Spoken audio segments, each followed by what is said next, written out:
Hi friends, எல்லாருக்கும் வணக்கம். இன்னைக்கு ஸ்பெஷல் எல்லாருக்கும் பிடிச்ச சோயா சங்க்ஸ் ஃப்ரைட் ரைஸ்.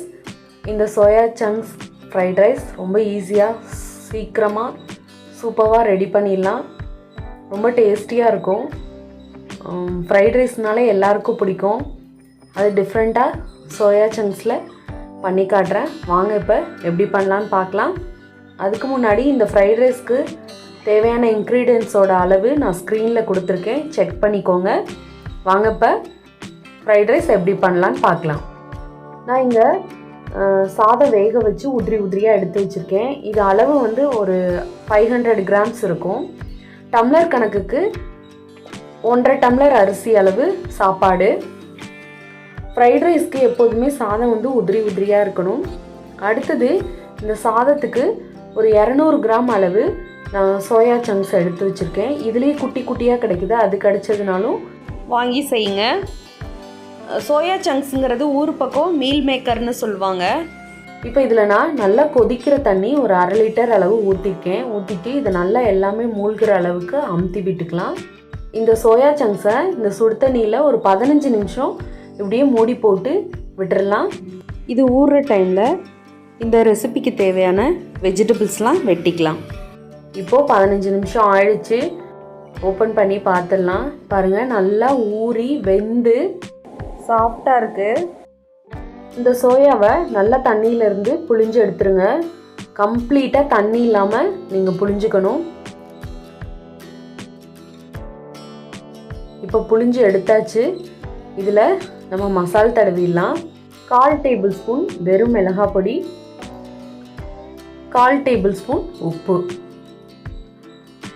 சேர்த்துட்டு நல்லா எல்லா சோயாலையும் படுற மாதிரி இதை கலந்துக்கலாம். இந்த மிளகாய் பொடி நல்லா காரமாக இருக்கும், அதனால தான் நான் கம்மியாக சேர்த்துருக்கேன். நீங்கள் ஜாஸ்தி வேணும்னா கூட சேர்த்துக்கலாம். இதை ஒரு 30 நிமிஷம் ஊற வச்சுக்கலாம். கடாய் நல்லா சூடாக இருக்குது. இதில் 2 டேபிள் ஸ்பூன் தேங்காய் எண்ணெய் விட்டுக்கிறேன்.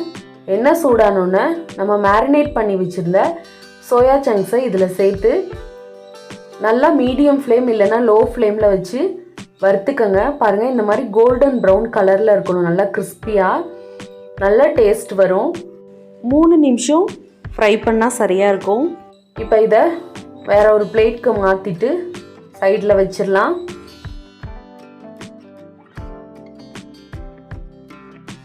சோயா சங்க்ஸ் ஃப்ரை பண்ண அதே கடாயிலேயே 2 டேபிள் ஸ்பூன் தேங்காய் எண்ணெய் விட்டுக்கிறேன். 1/2 டேபிள் ஸ்பூன் ஜீரகம் நல்லா வாசனை வர வரைக்கும் வறுத்துக்கலாம். அடுத்ததாக 1 table spoon ginger garlic paste சேர்த்துக்கிறேன். நீங்கள் கட் பண்ணி போடுறதுனா கூட போடலாம்.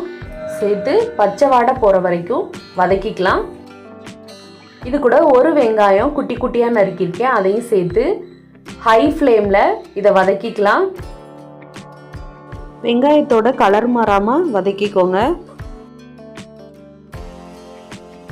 அடுத்தது 1/2 கேப்சிகம் குட்டி குட்டியாக நறுக்கியிருக்கேன், அதையும் சேர்த்துக்கிறேன். ஸ்ப்ரிங் ஆனியன், கேரட், இந்த சாதத்துக்கு தேவையான உப்பு இது சேர்த்துட்டு ஹை ஃப்ளேமில் இதை நம்ம ஃப்ரை பண்ணிக்கலாம். கலர் மாறக்கூடாது, க்ரன்ச்சியாக இருக்கணும். கடிக்கிறப்ப நல்லாயிருக்கும். நான் வந்து இந்த ஃப்ரைட் ரைஸ் இந்தியன் ஸ்டைலில் பண்ணுறதுனால நான் மசாலா சேர்த்துக்கிறேன். 1/2 டேபிள் ஸ்பூன் வெறும் மிளகாய் பொடி, 1/2 டேபிள் ஸ்பூன் ஜீரக பொடி, 1/2 table spoon garam masala, 1/2 table spoon pepper powder சேர்த்துட்டு இந்த மசாலா சேர்த்த டைமில் மட்டும் நீங்கள் ஸ்டவ்வை லோ ஃப்ளேமில் வச்சுக்கோங்க. இப்போ வதக்கியாச்சு. இது கூட நம்ம ஃப்ரை பண்ணி வச்சுருக்கிற சோயா சங்க்ஸை சேர்த்து மிக்ஸ் பண்ணிக்கிறேன். இந்த சோயா சங்க்ஸ் நம்ம முன்னாடியே ஃப்ரை பண்ணியிருக்கனால வெஜிடபிள்ஸோட கலந்து விட்டால் மட்டும் போதும். நான் 2 டேபிள் ஸ்பூன் அளவு தண்ணி சேர்த்துக்கிறேன். எதுக்காகனா இதை ஒரு கன்சிஸ்டன்சி கரெக்ட் பண்ணுறதுக்காக. சாதம் போடுறப்போ ரொம்ப ட்ரை ஆகிடக்கூடாது, அதுக்காக. இப்போ மிக்ஸ் பண்ணியாச்சு. இது கூட நான் வேக வச்சு வச்சுருக்க சாதத்தை சேர்த்துக்கிறேன். சேர்த்துட்டு இதை மெதுவாக கிளறி விடுங்க, ஆனால் ஹை ஃப்ளேமில் கிளறி விடுங்க. நான் வந்துட்டு முன்னாடி மசாலா சொன்னேன் இல்லையா, அந்த இடத்துல நீங்கள் வந்து சைனீஸ் ஸ்டைலில் செய்யணுன்னா வினிகர், சோயா சாஸ் கெச்சப் இது சேர்த்து நீங்கள் செஞ்சுக்கலாம். மசாலா சேர்க்கறதுக்கு பதிலாக இந்த மூணும் நீங்கள் சேர்த்துக்கலாம். இப்போ நல்லா மிக்ஸ் பண்ணியாச்சு. நான் வெட்டி வச்சுருக்க கொத்தமல்லி தலையை சேர்த்துக்கிறேன். சேர்த்துட்டு நல்லா கலந்துக்கலாம். இப்போ நல்லா கலந்தாச்சு. லாஸ்ட்டாக நான் ஒரு அரை லெமன் அளவு சேர்த்துக்கிறேன். இது வந்து ஆப்ஷனல் தான், சேர்த்திங்கன்னா இன்னும் சூப்பராக இருக்கும். சேர்த்துட்டு ஃபுல்லாக சாதத்தோடு கலந்து விட்டுக்கலாம். இப்போ கலந்தாச்சு. நம்மளோட soya chunks fried rice ready ஆயிடுச்சு. இந்த ரெசிபி உங்களுக்கு பிடிச்சிருந்ததுன்னா லைக் பண்ணுங்கள், ஷேர் பண்ணுங்கள், கமெண்ட் பண்ணுங்கள். நாளைக்கு இன்னொரு இன்ட்ரெஸ்டிங்கான ரெசிபியோட மறுபடியும் நான் உங்களை மீட் பண்ணுறேன்.